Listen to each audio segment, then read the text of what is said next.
কি এটা? খুলি দেখো।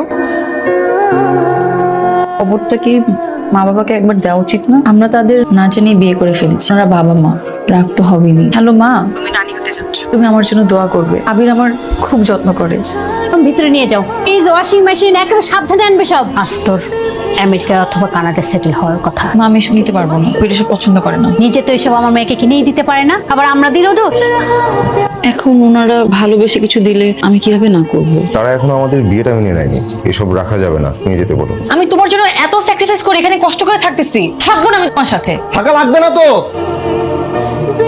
তুমি বের হয়ে আসো, যা বলবে তাই হবে। ছেলে হলে এমনই হওয়া উচিত। 2 ঘন্টা পার হতে না হতেই এই সামনে এসে হেলার মতো দাঁড়িয়ে আছে। যা ফিরে যা। জানি আমার সাথে থাকতে তোমার অনেক কষ্ট হয়, তোমাকে আমি কোনো কিছুই দিতে পারি না, স্যালারিটা কম তো, কিন্তু এটা তো সত্যি, আমি তোমাকে অনেক ভালোবাসি।